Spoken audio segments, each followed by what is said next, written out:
ពេលភ្ញាក់ឡើងស្ត្រីម្នាក់បានឃើញខ្លួនឯងស្ថិតនៅក្នុងទូកុងតឺន័រដែលបិទជិតមួយពាក់កណ្ដាលខ្លួនរបស់នាងត្រូវបានលិចក្នុងទឹកសមុទ្រត្រជាក់ខ្លាំងពេលនាងមើលចេញតាមប្រហោងមួយនាងឃើញតែសមុទ្រធំល្វឹងល្វើយគ្មានទីបញ្ចប់ទឹកកំពុងហូរចូលតាមរន្ធនោះអត់ឈប់ឈរនាងព្យាយាមយកដៃបិទរន្ធដើម្បីបន្ថយល្បឿនទឹកហូរប៉ុន្តែមិនសូវមានប្រយោជន៍ទេបើនៅតែបែបនេះមិនយូរទេទូកុងតឺន័រនឹងលិចទាំងស្រុង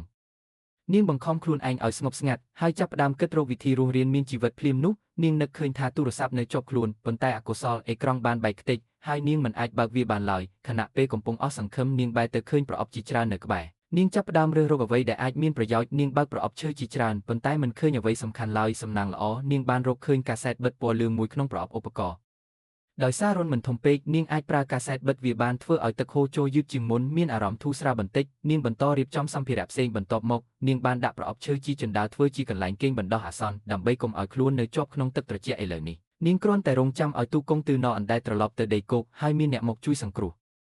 កណ្ដាលយប់នាងភ្ញាក់ឡើងដោយសារសំឡេងខ្លាំងមួយត្រីបាឡែនមួយបានចាប់អារម្មណ៍លើទូកុងតឺន័រហើយកំពុងលោតទឹកនៅក្បែរពេលនាងភ្ញាក់ម្ដងទៀតនាងឃើញថាកាសែតបិទរន្ធត្រូវទឹកបោករហូតរបូតចេញនាងព្យាយាមប្រើវិធីដែរប៉ុន្តែលើកនេះកាសែតមិនស្អិតទៀតទេភ្លាមនោះនាងបានឃើញកៅស៊ូបិទជុំវិញគម្របប្រអប់ផ្លាស្ទិកមួយនាងយកកាំបិទកេះវាចេញហើយញាត់វាចូលរន្ធបន្ថយទឹកហូរចូលបានយ៉ាងខ្លាំង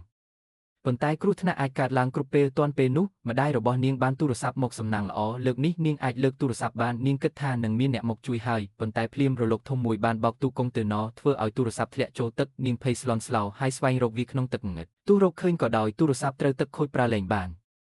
នៅពេលកំពុងអស់សង្ឃឹមនាងស្រាប់តែសំឡេងស៊ីភ្លេចប៉ៅមួយនាងរត់ទៅស្រែកហៅជំនួយប៉ុន្តែចម្ងាយឆ្ងាយពេកមិនមាននរណាឡើយលុះត្រាតែនាងឡើងទៅលើដំបូលទូកុងតឺន័រទើបអាចឲ្យគេមើលឃើញដូច្នេះនាងបានយកម៉ាស៊ីនខួងដែលនាងឃើញពីមុនមកសាកល្បងវាពិតជាអាចខួងដែកបានមែនអស់ពេលកន្លះម៉ោងនាងខួងរន្ធជាច្រើនលើដំបូលប៉ុន្តែថ្មម៉ាស៊ីនអស់ថាមពលនៅវិនាទីចុងក្រោយពេលនោះនាងឃ្លានខ្លាំងរហូតវិលមុខហើយថែមទាំងចាប់ផ្ដើមមើលឃើញរូបភាពស្រមើស្រមៃប៉ុន្តែនាងមានឆន្ទៈរស់ខ្លាំងណាស់ព្រោះនាងដឹងថានេះជាឱកាសចុងក្រោយនាងប្រមូលកម្លាំងទាំងអស់ទាញខ្សែពួរចេញពីប្រអប់មួយហើយព្យាយាមគាស់ដែកខាងលើនៅវិនាទីនោះនាងបញ្ចេញកម្លាំងដ៏អស្ចារ្យមួយទីបំផុតនាងអាចគាស់ដែកមួយជ្រុងបានសម្រេចនាងឈរឡើងភ្លាមហើយស្រែកហៅជំនួយលើកនេះក៏ប៉ាល់បានឮសំឡេងរបស់នាងហើយបើកចូលមកកាន់ទូកុងតឺន័រយ៉ាងលឿន